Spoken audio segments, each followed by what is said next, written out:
What's up, sunshine? Hope you got more treats than tricks last night. Happy Halloween. This year is flying by. It's Wednesday, November 1st. I swear it feels like just yesterday it was October. It's the start of a glorious gauntlet of holidays. Let's make it a wonderful time of the year, shall we? We start today with Pop Quiz Hot Shot. 10-second trivia. Caracas is the capital of what South American nation? Venezuela, Peru, Colombia, or Bolivia?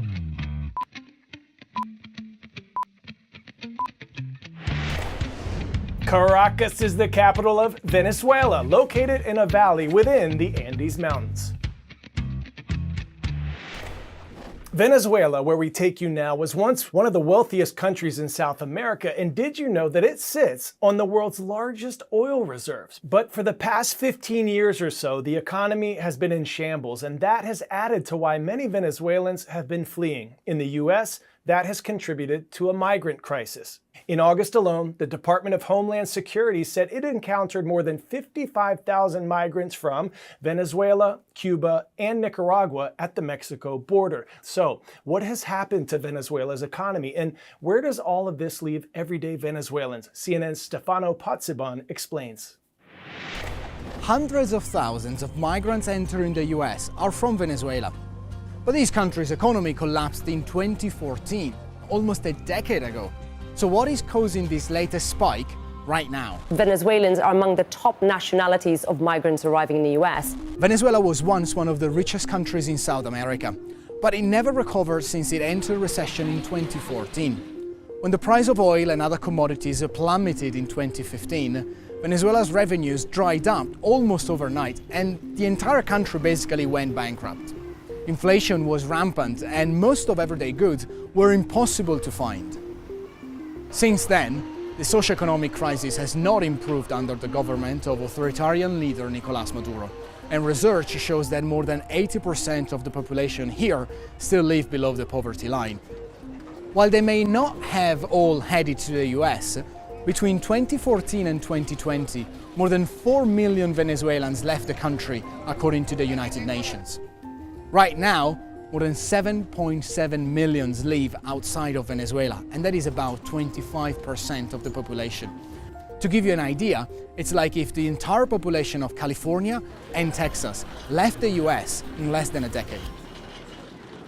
In the last few years, a growing number have started moving north directly towards the US southern border through the Darien Gap, a dense stretch of jungle that connects South America and Central America.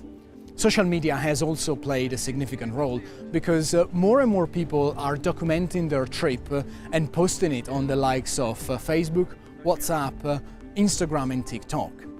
Informal migrant networks and businesses that help people just at the beginning of the journey have also sped up the pace of migration. More than 400,000 people have already crossed the jungle as of September this year, and the largest group are from Venezuela. Currently, there are over 500,000 Venezuelan migrants in the US. This month, the White House has started deporting Venezuelan migrants who had entered the country illegally directly back here to Caracas.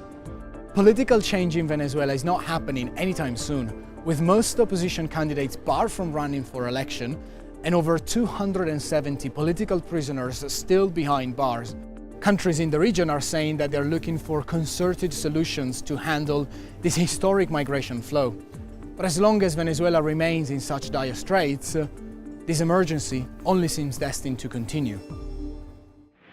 Now, we continue our coverage of AI, artificial intelligence. Developments in the world of AI are happening fast. The hope is that it can spur innovation in health, science, and technology. The fear is that it might harm national security, replace human workers, and upend entire industries. Monday, President Biden unveiled an executive order to address concerns over safety. Executive orders are signed into law by the president, bypassing congressional approval, but they're far less powerful than congressional laws because they can be challenged in court and canceled by future presidents. Let's turn to CNN's Mike Valerio to learn more about what this order contains.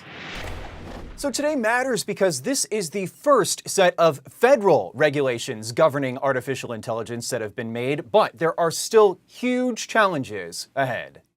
Artificial intelligence technology is advancing rapidly, and the federal government is scrambling to keep up. I'm about to sign an executive order that is the most significant action any government anywhere in the world has ever taken on AI safety, security, and trust. The White House unveiling a sweeping new executive order Monday aimed at mitigating the risks of AI while also harnessing its potential. To realize the promise of AI and avoid the risk, we need to govern this technology. According to the Biden administration, the order will require all AI developers to share results of their safety tests with the federal government before they're released to the public, compel companies to notify the government if an AI model in development poses national security, economic, or health risks, ease immigration barriers for skilled workers to study and stay in the U.S., establish standards to prevent AI production of dangerous biological materials, and develop best practices to minimize the risks of AI displacing human workers. Among a number of other key concerns, Harvard's Bruce Schneier says getting AI regulation right is critical. They're not freewheeling technologies. They're more like pharmaceuticals. You get them wrong and people die. He says AI has the potential to transform the way we live and work for the better if the technology is kept in check. This is going to be the beginning of a very long international process, but it's a start, and it's an important start. Now, just one more important point to stress. This is an executive order. This is not a law governing artificial intelligence. The Congress is hosting ongoing hearings through the rest of the year to talk with experts and figure out the best ways to create legislation to put up guardrails for artificial intelligence. That's the latest here in Los Angeles. I'm Mike Valerio.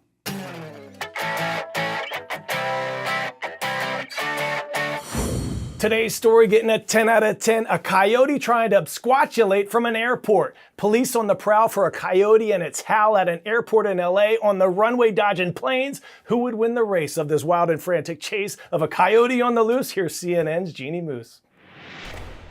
At least this coyote is smart enough to look before crossing a runway.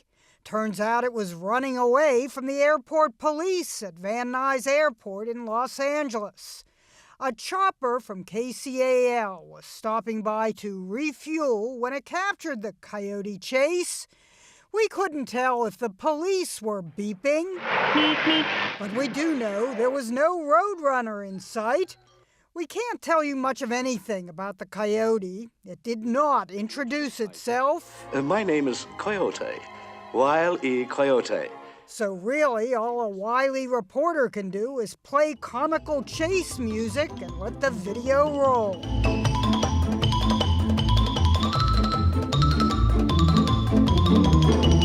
Coyote sightings here in the San Fernando Valley are so common, there's a Facebook page devoted to them with posts like, "Coyotes in my house. 2 coyotes just walked into my house through the garage. Dog scared them away." It was the police vehicle's mission to scare the airport coyote away. Unlike Wile E. Coyote, airport coyote did not end up flattened.